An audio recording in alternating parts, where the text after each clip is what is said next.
والدین سے کہتا ہوں کہ اپنے بچوں کو عزت دو، عزت دو، عزت دو، عزت دو۔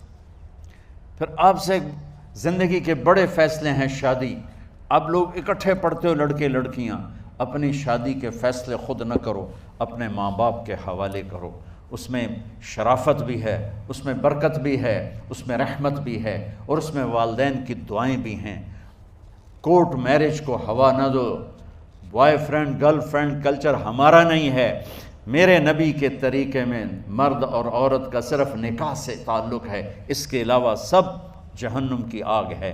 اور والدین سے کہتا ہوں کہ اپنے بچوں سے پوچھ کے رشتے کرو، زبردستی مت کرو۔ میرا معاشرہ بہت سنگین قسم کے جرم کا شکار ہے، بچوں پہ مسلط کر دیتے ہیں، ایتھے ہی کرنی ہے، ایسے جٹاں چی کرنی ہے، بٹاں چی کرنی، پتہ نہیں آئے کتوں ہیں جٹ بٹ۔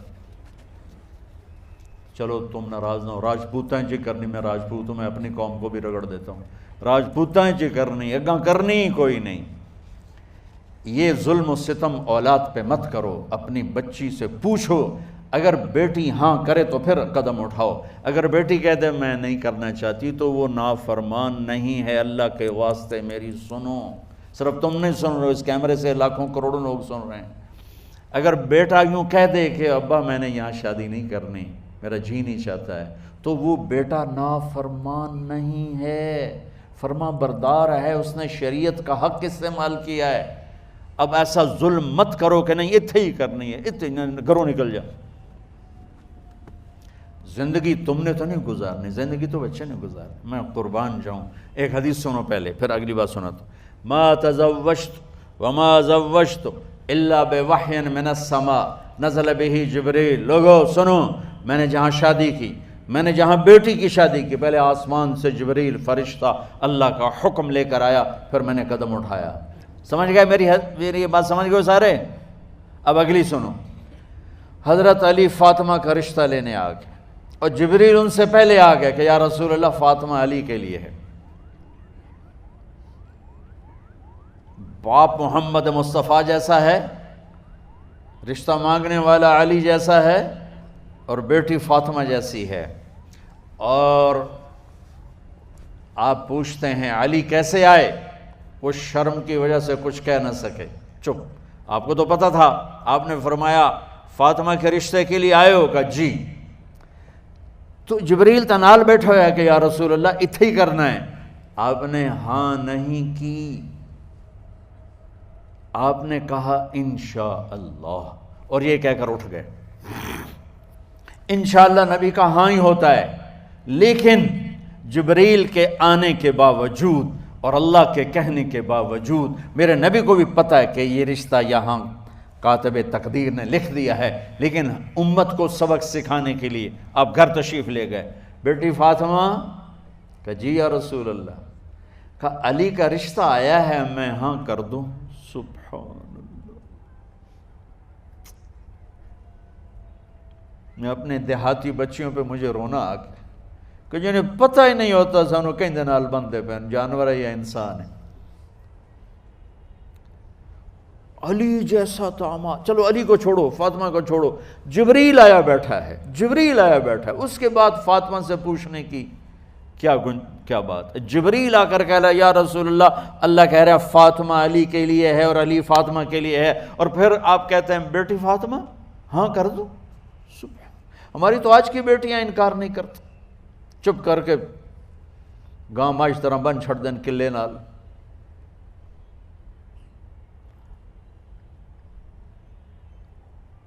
کوئی ان کے اندر کے جذبات کو سننے والا کوئی نہیں ہوتا، اپنی انانیت پر یہ فیصلے کرتے ہیں، اور میرا نبی کہہ رہا بیٹی ہاں کر دو۔ سبحان اللہ۔ آپ کا کیا خیال ہے، فاطمہ نے انکار کرنا تھا؟ یہ بیٹیاں نہیں انکار کرتی تو فاطمہ نے کہاں کرنا تھا؟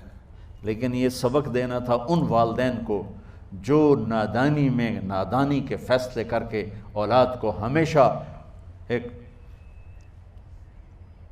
ٹھنڈی آگ میں دھکا دے دیتے ہیں۔ حضرت فاطمہ رضی اللہ تعالیٰ عنہا نے جب ہاں کی، پھر آپ باہر نکلے۔ اچھا مزے کا واقعہ ہو، حضرت علی اٹھ کے باہر نکلے تو صحابہ باہر کھڑے انتظار کر رہے تھے کہ کیا ہوا۔ حضرت علی کو بھیجنے والے تھے عبد الرحمن بن عوف، پہلے ابو بکر گئے تو آپ نے انکار کر دیا، عمر گئے رشتہ مانگا، آپ نے انکار کر دیا، عبد الرحمن بن عوف نے علی سے کہا آپ جائیں، آپ کا رشتہ رد نہیں ہوگا۔ کہنے لگے میرا تو ذاتی گھر بھی کوئی نہیں، مجھے کہاں سے رشتہ ملے گا، میں تو بالکل غریب ہوں۔ کہا نہیں تم جاؤ۔ تو واپس آتے انہوں نے عبد الرحمن بن عوف پہ چڑھائی کر دی، ویکھیا ہے نا تو مینوں گلے آئی، انکار ہو گیا۔ تو صحابہ نے پوچھا کیا ہوا؟ کہا کچھ کہا ہی نہیں، چپ کر کے اٹھ گئے۔ تو عبد الرحمن بن عوف کہنے لگے کچھ بولے صحیح، کہ بس اتنا کہا انشاءاللہ، کہا تو مبارک ہو، نبی کا انشاءاللہ ہاں ہوتا ہے۔ کہا اچھا، تو اتنے میں آپ باہر تشریف لے۔ کہا علی، کہا جی، کہا لو بلاؤ، لوگوں کو بلاؤ۔ ساری مسجد بھر گئی، آپ کے ساری مسجد فل ہو گئی۔ آپ ممبر پہ کھڑے ہوئے علی کو سامنے بٹھایا، کہا لوگو یہ جبریل میرے پاس اللہ کا پیغام لائے ہیں کہ میں فاطمہ بنت محمد کا نکاح علی بن ابی طالب کے ساتھ کر دوں۔ پھر آپ نے خطبہ پڑھا اور کہا کہ علی، ہائے ہائے ہائے، میں نے فاطمہ بنت محمد کو 400 درہم مہر کے عوض تیرے نکاح میں دیا، تو نے قبول کیا؟ حضرت علی نے زور سے نعرہ لگایا میں نے قبول کیا، اور سجدے میں چلے گئے، اللہ کا شکر کا سجدہ ادا کیا۔ پھر میرے نبی نے وہیں سارے مجمع کو شہد کا شربت پلایا اور تازہ کھجوریں کھلائیں۔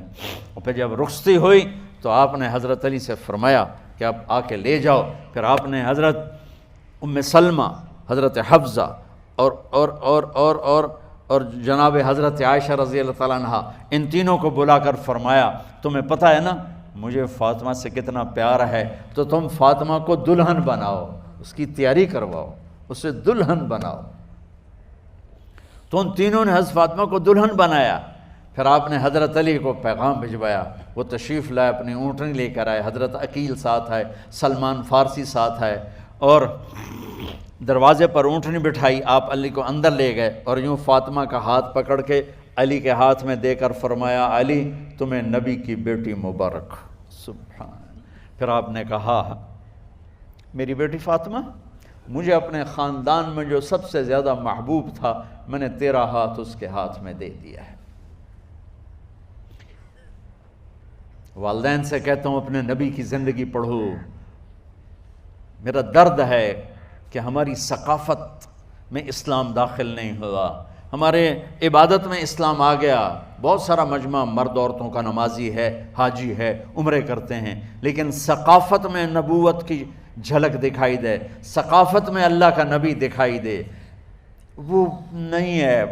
زندگی بیت گئی اس انتظار میں، مدت سے لگ رہی تھی لب بام ٹک ٹکی، تھک تھک کے گر گئی نگہ انتظار آج، پتہ نہیں کب صبح ہوگی۔ چلو کہتے تو جائیں مجھے ہے اگرچہ بت ہیں جماعت کی آستینوں میں، مجھے ہے حکم اذان لا الہ الا اللہ۔ والدین کے ذمہ ہے اولاد کو عزت دینا، ان کے سب سے بڑی خواہش میں ان کا احترام کرنا کہ زندگی انہوں نے گزارنی ہے، اور آپ کے ذمہ ہے والدین کے آگے سر جھکا دینا۔ اللہ کے واسطے کورٹ میرجز اور خفیہ شادیاں یہ نہ ہماری ثقافت ہے نہ یہ انسانیت ہے۔